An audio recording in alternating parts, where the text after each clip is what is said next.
The coffee was still hot when the phone rang, and I almost didn't answer it. It was a Tuesday night in early November, around 11:30.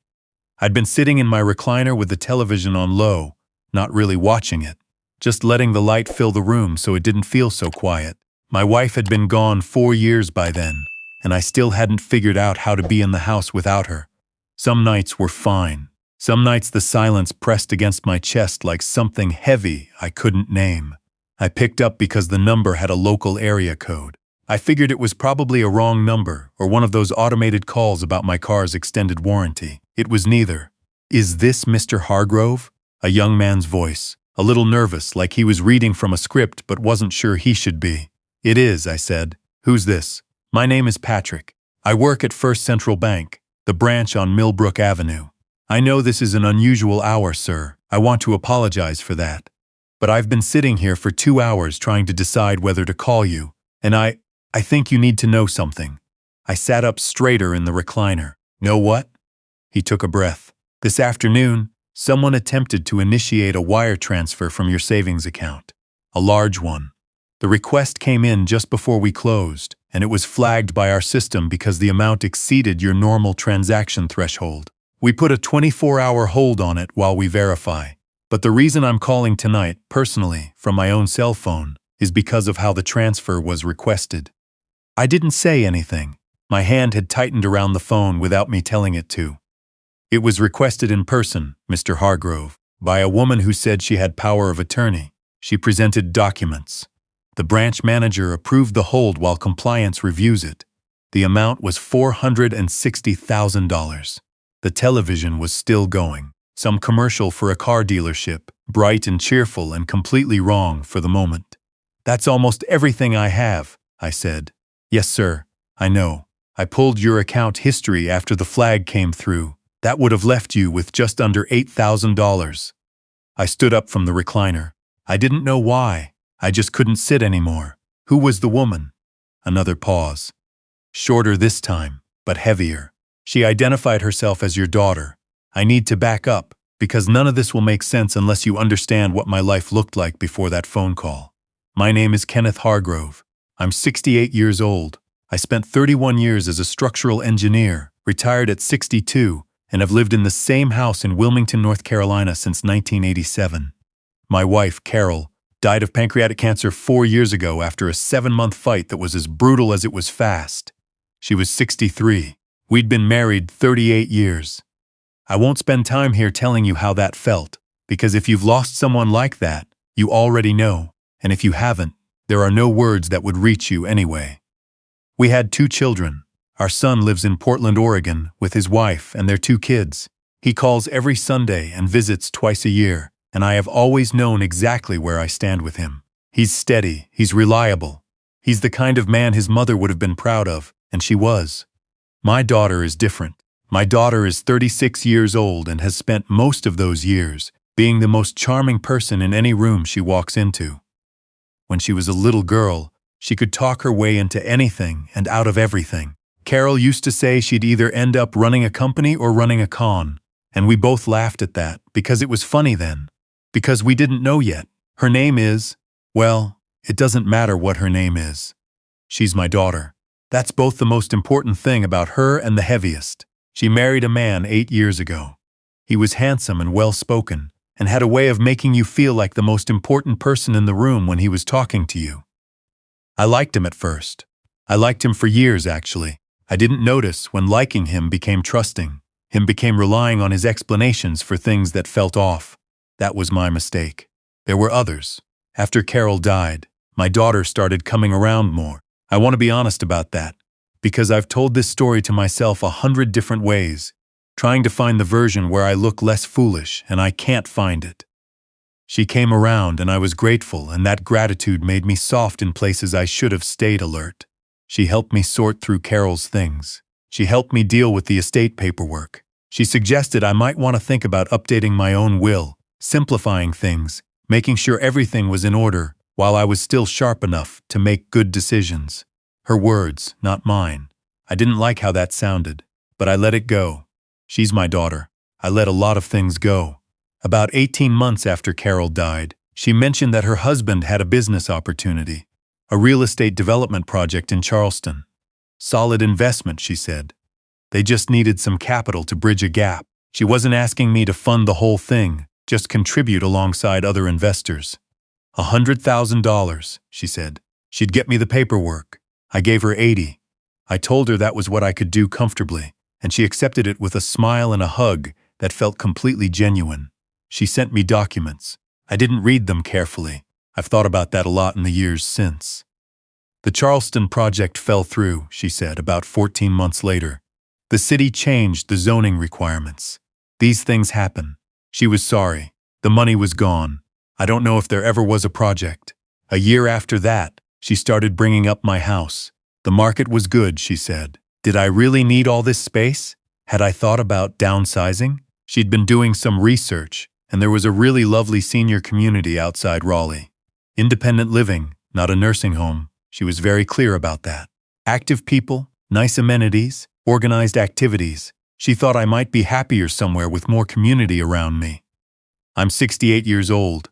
I drove to the hardware store last week and changed out 3 light fixtures by myself. I take a 4-mile walk every morning. I am not ready for organized activities. I told her I wasn't interested. She dropped it for about 2 months. Then she brought it up again, with new brochures and a slightly different angle.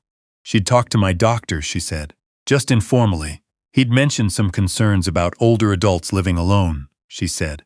Isolation, cognitive health. I called my doctor the next morning. He had no idea what she was talking about. He said I was in excellent health for my age, and that there was nothing in my chart that would suggest any concern about independent living. I didn't tell my daughter I'd made that call. I started paying closer attention after that. Not dramatically. I didn't go through her purse or hire a private investigator. I just started listening more carefully, remembering things, noticing patterns. I noticed she asked about my finances more than she used to. I noticed her husband had stopped coming to family dinners, and when I asked about it, she had smooth, easy answers that somehow never actually told me anything. I noticed she'd started mentioning, casually, that she was the one who really understood my affairs, that my son was so far away and so busy, that it would just make sense for her to be the one to handle things if anything ever happened to me.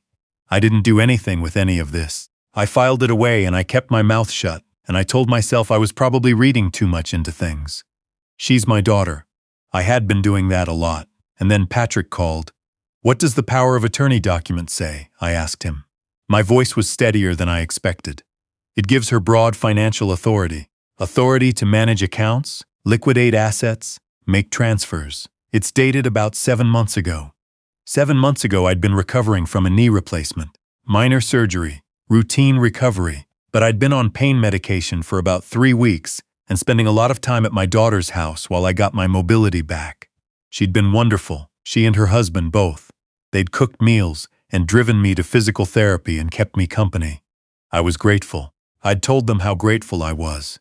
I didn't remember signing any power of attorney. What does the signature look like? I asked. I'm not able to share the document with you directly, sir, not over the phone at this hour. But what I can tell you is that our compliance officer has questions about it. The notarization is from a notary in a town about 40 miles from here. It's a name that doesn't appear in our usual records. We're going to be asking her to verify several things tomorrow when the hold period completes. You said tomorrow. The hold expires at 4 p.m. tomorrow. If the documents clear compliance review, the transfer would proceed. I looked at my watch. It was 11:46 at night. Patrick, I said. Why are you calling me at 11:46 at night from your personal cell phone? A pause. Longer this time. Because I saw the account holder's date of birth, he said. I saw that you're 68 years old, and that this account has been open for 27 years, and that you've never made a transfer anywhere close to this size. And I saw that the person requesting it was identified as your daughter. And I have a grandfather, Mr. Hargrove. He's 71. He lives alone since my grandmother passed. And I couldn't go home and sleep without making sure you knew. I sat down on the edge of the couch. I have been a structural engineer for 31 years. I deal in load-bearing walls and tension points, and the question of what holds things up and what lets them fall. I am not a particularly emotional man.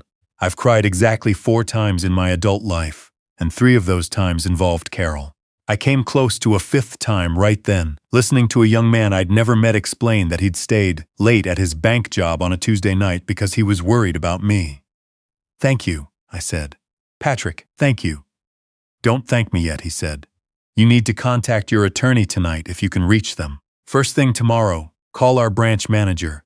I'll text you the direct number and request an emergency suspension of all outgoing transfers. Tell them you're disputing the power of attorney document. If you have any records from around 7 months ago, anything that shows you weren't in a condition to sign legal documents, pull those. Medical records, physical therapy schedules, anything." "I was recovering from surgery," I said. "I was on medication." "That's important," he said. "That's very important. Please document that." I was already moving toward my filing cabinet in the study. "One more thing," Patrick said, and then he stopped. "What?" "I'm probably out of line saying this. It's not really my place. But when's the last time you had someone, an independent someone, a friend or your attorney, just look at your accounts with you? All of them? Not your daughter, not her husband. Just someone who's on your side with no other interest." I stood in the doorway of my study, one hand on the doorframe. "It's been a while," I said. "I'd make that call tomorrow too," he said quietly. "Good night, Mr. Hargrove. I hope everything works out." He hung up before I could say anything else. I didn't sleep that night. I went through every file in the cabinet. I found my physical therapy schedule from 7 months ago, still paper-clipped to the discharge paperwork from the orthopedic surgeon. I found prescription receipts. I found a card my daughter had sent me while I was at her house recovering, a cheerful get-well card with a little note inside about how happy she was to take care of me and how much she loved me. I sat with that card for a long time. I called my attorney at 7 in the morning. He's a man I've known for 20 years, did our estate planning when my kids were small, handled Carol's estate when she passed. He listened to everything I told him without interrupting, and when I finished he said, "Kenneth, I want you to scan everything you just described and email it to me in the next hour, and I want you to not speak to your daughter about any of this until we've talked." "I wasn't planning to," I said. "I know you weren't," he said. "I just want to say it anyway." He called the bank that morning before I did, as my legal representative. By 9 a.m., an emergency freeze had been placed on all outgoing transfers, pending a review of the power of attorney document. By noon, his office had reached a forensic document examiner who specialized in signature verification. By 4 p.m., the exact hour the hold would have expired, we had a preliminary finding that the signature on the power of attorney bore characteristics inconsistent with my known signature samples. I have signed a lot of documents in 31 years of professional engineering.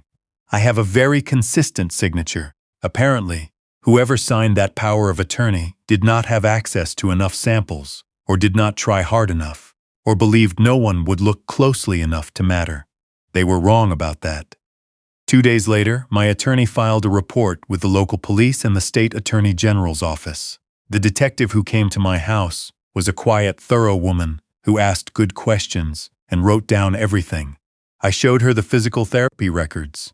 I showed her the prescription history. I told her about the $80,000, about the Charleston project, about the senior living brochures, about my doctor having no idea what my daughter had told me he'd said. The detective nodded slowly at that last part.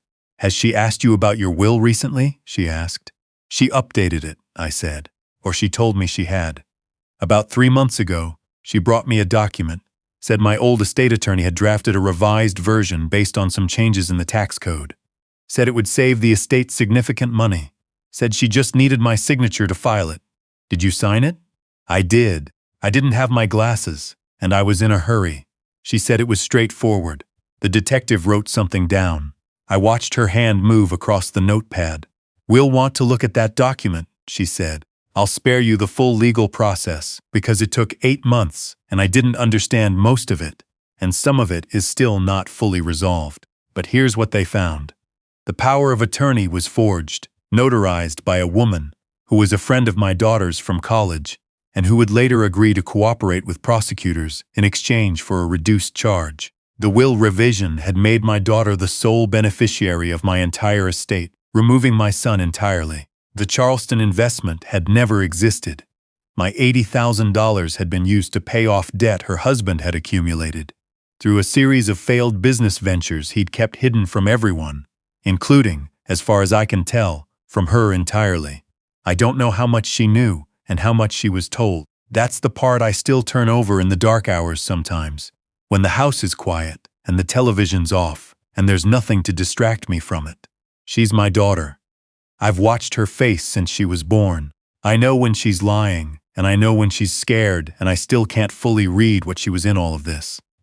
Her attorney argued she was under her husband's influence, that she was a victim alongside me. The prosecutor argued she was a willing participant who was counting on her father's trust and her father's age to protect her from consequences.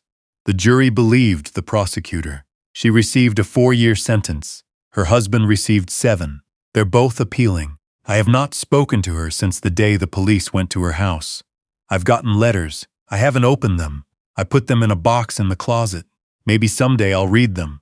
Maybe I'll hand them back unopened when she gets out. I don't know yet who I'll be by then. My son flew in from Portland the week after the arrest. He sat at my kitchen table and listened to the whole story. And then he didn't say anything for a long time. His eyes were wet. He's not someone who cries easily either. Carol used to say he got that from me, and that she wasn't sure whether to be proud or worried. I should have been paying more attention, he said finally. You were in Portland, I said, living your life. That's what I wanted you to do.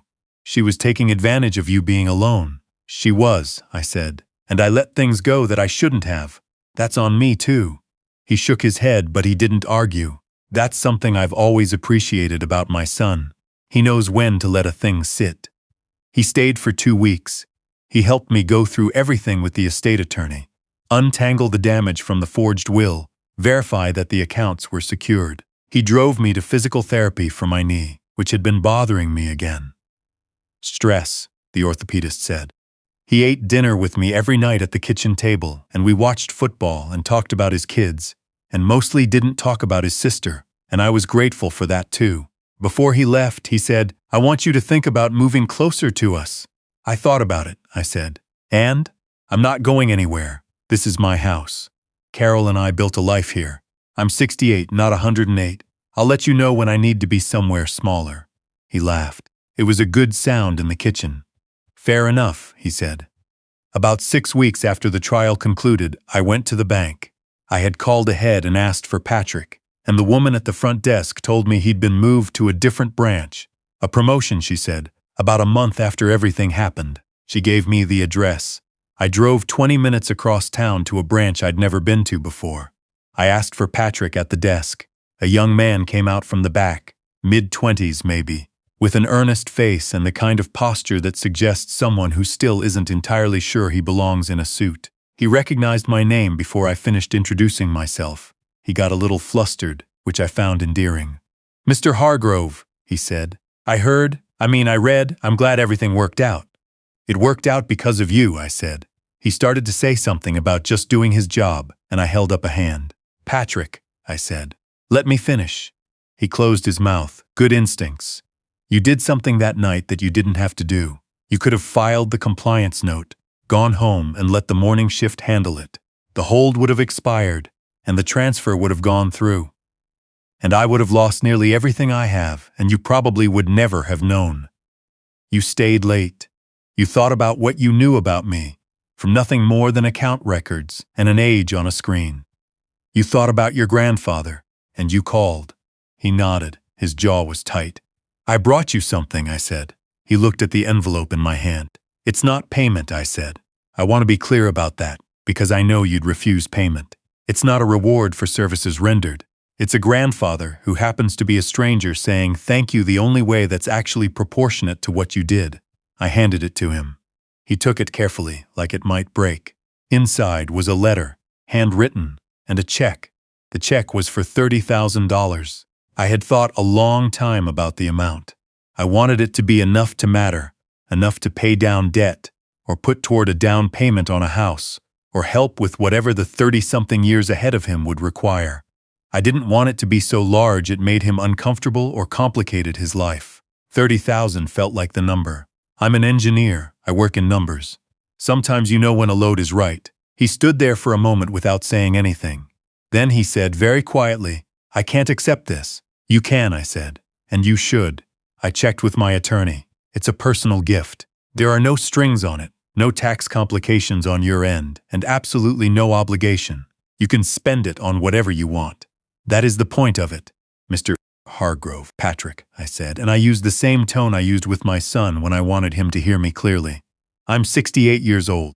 I've lost more in this past year than I have words for. My daughter is in prison. My wife is still gone. I have less faith in the people closest to me than I've ever had in my life." I paused. "You gave some of it back. I don't have a way to put a number on that, but $30,000 is what I settled on. Please." He looked down at the envelope, back up at me. "My mom's been having a hard time," he said very quietly. "Medically, the bills have been." "I know," I said. "Not the specifics, but I know." He looked at the envelope one more time, and then he folded it carefully and put it inside his jacket. His eyes were bright. "Thank you," he said. "No," I said. "Thank you." We shook hands. His grip was solid, the way young men's grips are when they've been taught to mean them. I held on for a second longer than a handshake usually goes, because he reminded me a little of my son, and because I wanted to remember the feeling of meeting someone who was genuinely good when I had stopped expecting to. I drove home on Route 17 with the windows down despite the November cold. The live oaks were holding on to their leaves the way they do down here in the early winter. Still green, still stubborn, not ready to let go yet. I thought about Carol. I thought about how she used to say the hardest part of loving someone is learning which things to forgive and which things to finally quietly set down. She was talking about something smaller when she said it. A slight from a colleague, I think, some professional frustration. But I've come back to it 1,000 times since. I'm still learning. At 68, after 31 years of a career, and 38 of a marriage, and 4 years of solitude, and 1 year of the worst kind of education a parent can receive, I'm still learning which things to forgive and which things to set down. I don't know yet what I'll do with my daughter. I don't know if I'll ever know. She's my daughter. That's the sentence I keep arriving at the end of. It doesn't resolve. It just sits there, waiting. What I do know is this. I'm still in my house in Wilmington. I still take a 4-mile walk every morning. I still have my files in order, my accounts secure, my son's number on speed dial and his voice on the phone every Sunday. I have a new estate attorney, a new set of locks on the doors, and a very clear conversation already had with every bank I do business with about who does and does not have authority to touch my accounts. And on the kitchen windowsill, I keep a card. Not the cheerful get-well card my daughter sent me, a different one. A plain white card that came in the mail about a month after my son flew home, from a return address I recognized because I'd been to that branch. It just says, "Thinking of you and hoping you're well. P." That's all. 3 words and an initial and a stamp. I've thought about throwing it away. I keep deciding I don't want to. Some things, it turns out, are exactly the right size for what they are.